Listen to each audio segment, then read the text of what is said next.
Assalamualaikum warahmatullahi wabarakatuh. Perkenalkan, saya Faryansa dari kelas 10 TKP 3 ingin menceritakan sejarah Batavia di zaman Belanda. Peter Bot yang menjadi Gubernur Jenderal VOC pertama lebih memilih Jayakarta sebagai basis administrasi dan perdagangan VOC daripada Pelabuhan Banten, karena pada waktu itu di Banten terlalu banyak kantor pusat perdagangan orang-orang Eropa lain seperti Portugal, Spanyol, kemudian juga Inggris. Sedangkan Jakarta masih merupakan pelabuhan kecil.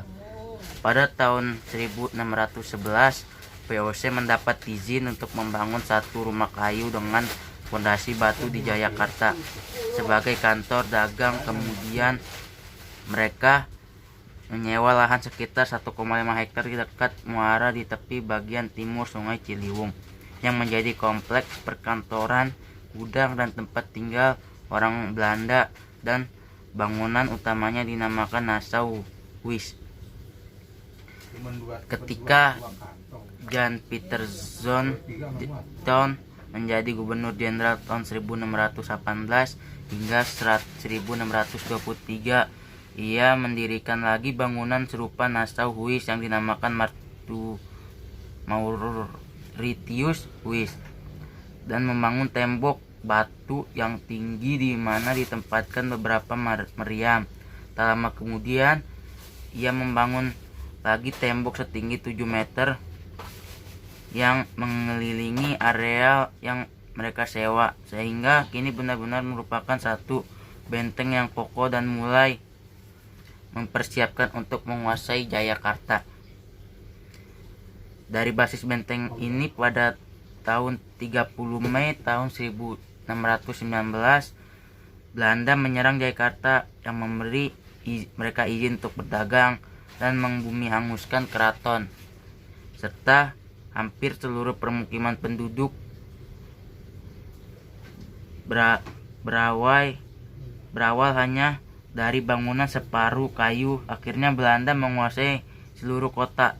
Semula John ingin menamakan kota ini sebagai Nieuw Hollandia, namun de Heren 17 di Belanda memutuskan untuk menamakan kota ini menjadi Batavia untuk mengenang orang Batavia.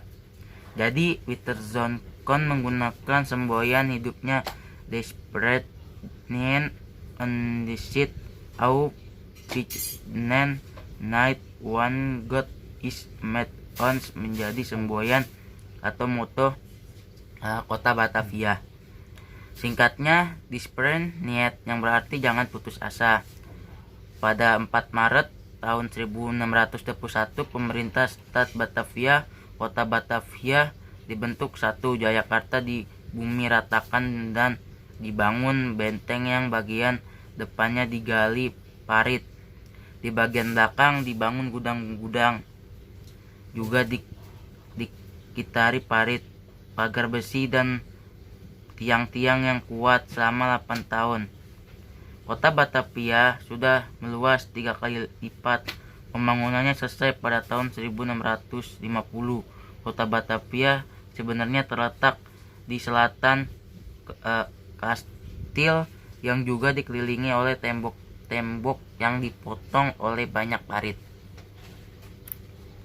Pada awal abad ke-17, perbatasan antara wilayah kekuasaan Banten dan Batavia mula-mula